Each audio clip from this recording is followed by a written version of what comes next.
হাজার হাজার কোটি টাকা নতুন করে হাসিনার সাথে মিটিং করেছে, ইলেকশনের আগে বড় বড় ফিগারকে এখানে অ্যাসাসিনেশন করা হবে, গুপ্ত হত্যা করা হবে।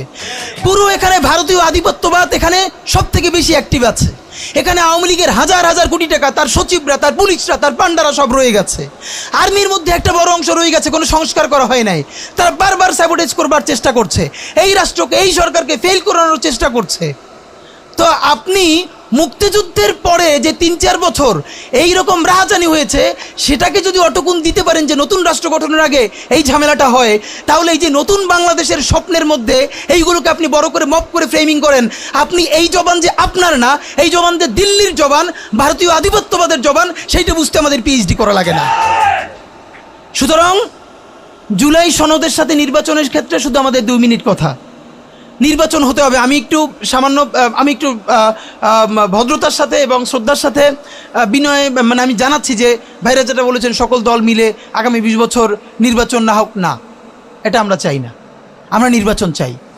মানুষ গত 16 বছরে ভোট দিতে পারে নাই। মানুষ আনন্দ নিয়া শীতের সকালে বাচ্চা কাচ্চাকে কুয়াশার মধ্যে লাইন দিয়ে দাঁড়াই থাকবে, ভোট দিবে। আমরা সেই বাংলাদেশ দেখতে চাই। আমরা নির্বাচন চাই, নির্বাচন হতেই হবে। এই নির্বাচনকে বানচাল করবার জন্য দিল্লি থেকে শুরু করে আওয়ামী লীগ হাজার হাজার কোটি টাকা নতুন করে এখানে বিনিয়োগ করছে। নির্বাচন লাগবে। তবে আমাদের প্রশ্ন হলো, সেই নির্বাচনের ম্যান্ডেট হবে কি? এখানেই আমাদের কথা। কোনো ধরনের আপোষ ছাড়াই নতুন নির্বাচন হইতে হবে জুলাই সনদের ভিত্তিতে। এইটাই আমাদের কথা। জুলাই সনদের ভিত্তিতেই নির্বাচন হতে হবে এবং জুলাই সনদের বৈধতা নির্বাচনের আগেই দিয়ে সেইটার ভিত্তিতে নতুন নির্বাচন হবে, যেই নির্বাচনের ম্যান্ডেট থাকবে নতুন সংসদে নতুন বাংলাদেশের জন্য আমাদের রাজনৈতিক দলগুলো মিলে নতুন সংসদের নতুন সংবিধান উপহার দিবে। যেই সংবিধান 72-এর বাকশালী সংবিধান, ফ্যাসিবাদী সংবিধান, যেই সংবিধানের কোনো ম্যান্ডেট ছিল না বাংলাদেশ রাষ্ট্রের সংবিধান করবার, কারণ তারা পাকিস্তান রাষ্ট্রের মধ্যে শপথ নিয়ে পাকিস্তান রাষ্ট্রের জন্য সংবিধান প্রণয়নের কথা বলেছিলেন, কিন্তু বাংলাদেশ রাষ্ট্রের কোনো ম্যান্ডেট তাদের কাছে ছিল না। তারপরে তারা সংবিধান রচনা করেছেন, এরপরেও তারা একটা সেই সংবিধানকে লেজিটিমেট করবার জন্য একটা গণভোট দেন নাই। এরপরে যারা 73-এর একটা ভোট চোরের নির্বাচন দিয়েছে, সেই 73-এর নির্বাচনের ভোটের ইশতেহারের মধ্যেও তারা এই সংবিধানকে তারা লেজিটিমেসি দেন নাই, ইশতেহারে রাখেন নাই। সেই সংবিধানকে যুগের পরে যুগ আমরা বয়ে বেড়াবো, সেই দায়বদ্ধতা তো আমাদের নাই। এবং সেই সংবিধান কেমন ফ্যাসিস্ট সংবিধান করা হয়েছে, যেইটার সাংবিধানিক ভিত্তি দিয়েই আপনি একটা কথা বলতে পারবেন। এই যে সবাই বলে আইনের কথা, বলেন তো পারলে একটা কথা, হাসিনা কোনটা বেআইনি কাজ করছে? না, হাসিনা একটাও বেআইনি কাজ করে নাই। সে সমস্ত হত্যা, গুম, খুন এই সংবিধানের আইনের ভিত্তিতেই করছে। সে এই সংবিধানকে ডাস্টবিন বানিয়ে তত্ত্বাবধায়ক সরকার বাতিল করেছে, যা ইচ্ছে করে তাই করেছে। এবার তো সে তো বেআইনি কিছু করে নাই, কথা তো সত্য। আমার বিএনপির ভাইদের প্রতি শুধু একটা আফসোস লাগে, কারো কারো দেখি 72-এর সংবিধানের প্রতি তাদের কি গভীর প্রেম। যেই সংবিধানের মধ্য দিয়ে বাকশাল এসেছে, যেই সংবিধান গণতন্ত্র হত্যা করেছে। আজকে বিএনপির ভাইদেরকে একটা কথা বলি, আপনারা হয়তো অনেকে জানেনও না। পৃথিবীতে দ্বিতীয় ইতিহাস আছে কিনা মান্না ভাই জানলে বলবেন, আমি ভাইয়ের কাছ থেকে শুনতে চাইব। জিয়াউর রহমান তো একজন সামরিক শাসক ছিলেন। একজন সামরিক শাসক সামরিক ফরমান জারি করে দেশে গণতন্ত্র ফিরেইছে, পৃথিবীতে এই নজির নাই যেটা জিয়াউর রহমান করছেন। আপনারা কি জানেন? এই যে জিয়াউর রহমান গণতন্ত্র ফিরাইলেন, যার মাধ্যমে আওয়ামী লীগও রাজনীতি করার সুযোগ পাইল বাকশালের পর, সেটা কিসের মধ্য দিয়ে? তখন তো সংসদ নাই, সংবিধান তো সংশোধনও করা যাইতেছিল না। কিসের মধ্য দিয়ে? জিয়াউর রহমানের সামরিক ফরমানের মধ্য দিয়ে। পৃথিবীর একমাত্র একজন সামরিক শাসক যিনি ফিল করলেন না, সামরিক পন্থা দিয়ে করা যাবে না, গণতন্ত্রে ফিরতে হবে। এবং দেখেন হাসিনারে এবং আওয়ামী লীগের চরিত্রটাই হলো এইরকম, এর যে একটু ভালোবাসে তার সে হত্যা করে। শহীদ প্রেসিডেন্ট জিয়াউর রহমান শেখ হাসিনাকে দেশে আসার অনুমতি দিছিলেন, সুযোগ দিছিলেন এবং বলছে থাক সবাই রাজনীতি করুক। আসার 1 মাসের মধ্যে জিয়াউর রহমান শহীদ হয়ে গেছে, 13 দিনের মধ্যে। এবার দেখেন এই যে আমরা এখন যারা সবাই করতেছি, সুতরাং এটা একটা বিষ। এই বিষের সাথে আমরা কীভাবে লড়াই করব? জাতীয় ঐক্যমত্য তৈরি করতে হবে।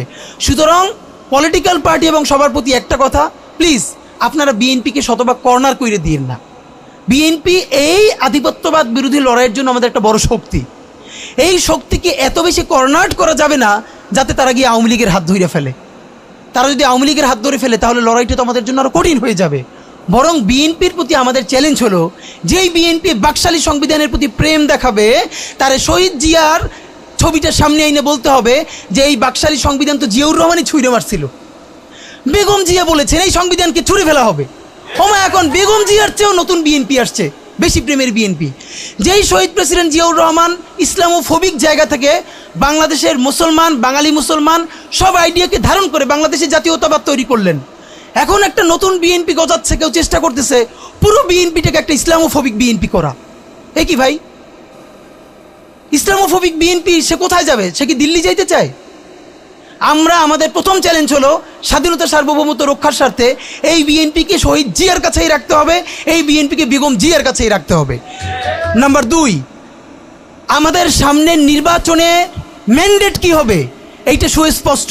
জুলাই সনদের ভিত্তিতে যদি নির্বাচন না হয়, এই নির্বাচন আপনারা চাইলে করেন, আমরা কেউ ভোট দিতে যাব না।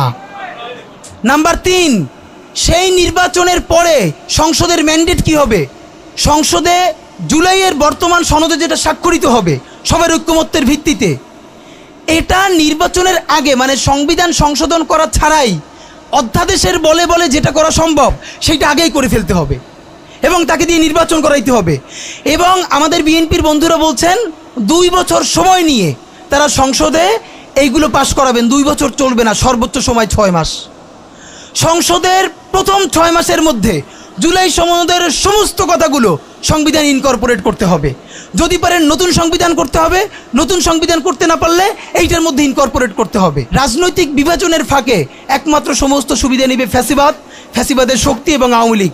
আমরা আমাদের জীবন থাকতে বাংলাদেশের মাটিতে ভারতীয় আধিপত্যবাদ থেকে শুরু করে আর কোনো বিদেশি আধিপত্যবাদ, হাসিনা এবং ফ্যাসিবাদকে মেনে নিব না। এবং আমরা যদি শহীদ হয়ে যাই, আমাদের সন্তানেরা লড়বে, তার সন্তানেরা লড়বে। কিয়ামত পর্যন্ত বাংলাদেশ নামক জমিন যতদিন বেঁচে থাকবে ততদিন পর্যন্ত আজাদির সন্তানেরা লড়াই করবেই করবে। ওদেরকে স্কুলে, কলেজে, ইউনিভার্সিটি দিনের পরে দিন কাউন্সিলিং করা উচিত ছিল। আপনি কাউন্সিলিং করেন নাই, ওদের পুনর্বাসন করতে পারেন নাই, শহীদদের পরিবারের পুনর্বাসন করতে পারেন নাই। এখন এই ছেলে মেয়েগুলো দেখে যে এই রক্তের মধ্য দিয়া সে চিরতরে অন্ধ হয়েছে, পঙ্গু হয়েছে, এখন তারপর ন্যূনতম বিচারই শুরু হয় নাই, বিচার নাই, সংস্কার নাই। সে বরং দেখতে পাইতেছে সেই আগের পুরনো আওয়ামী লীগ জিকে বসতেছে, যাতে তার মনে হইতেছে সে যে এবার অন্ধ হয়ে বাইচে আছে সেটাও হয়তো বাইচে থাকতে পারবে না, এবার হয়তো তাকে হত্যা করে ফেলা হবে। সেই রিয়াকশনে সে কাউকে গালি দিচ্ছে। এই গালিকে আপনার এত অপবিত্র মনে হয়, কিসের সাথে তুলনা দেন? গত 15 বছর যার তুলনা একমাত্র জাহান্নামের সাথে হইতে পারে।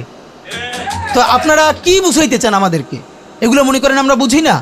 নাম ধরে বললে পলিটিক্যাল পার্টিগুলো বেশি প্রেশার ফিল করে। আমার বিভিন্ন টিভি থেকে ফোন করে বলে, ভাই আপনার সাথে তো অমুক দলের অথবা অমুক দলের কেউ আসতে চায় না।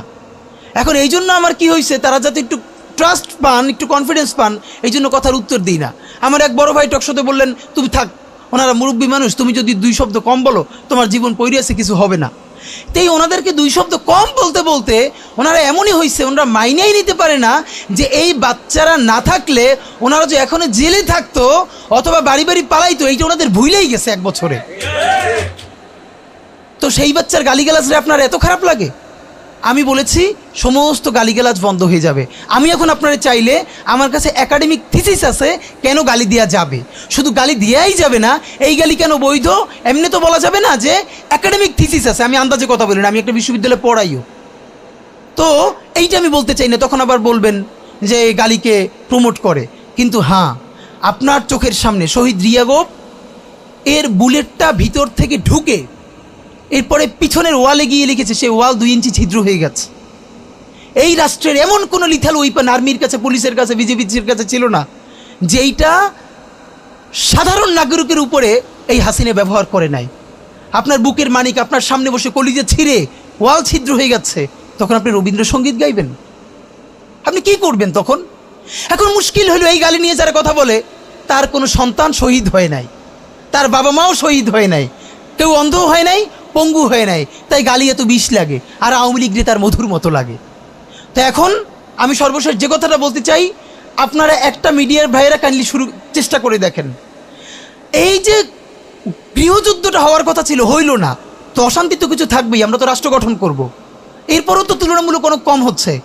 কেউ একটা মিডিয়া কেন বলতেছে না 1971-এর মহান মুক্তিযুদ্ধের পর 72 থেকে 75 বাংলাদেশে যেই পরিমাণ মব সন্ত্রাস হয়েছে, যেই পরিমাণ কেওয়াস হয়েছে, ইতিহাসে তার হয় নাই। তার সাথে জড়িত ছিল কারা? এই যে মুজিব বাহিনীর গুন্ডারা।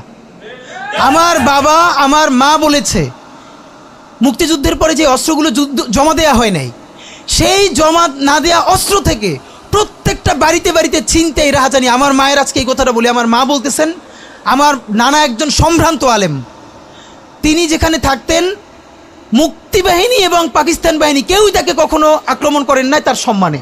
আমার মা খালারা বাসায় ছিলেন, তাকে পুরো এলাকাবাসী দেখিয়ে রেখেছে।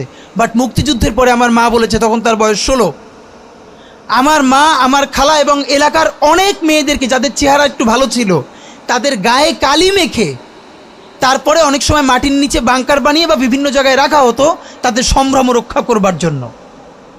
এই মুজিব বাহিনীর গুন্ডারা সেগুলো করেছে না?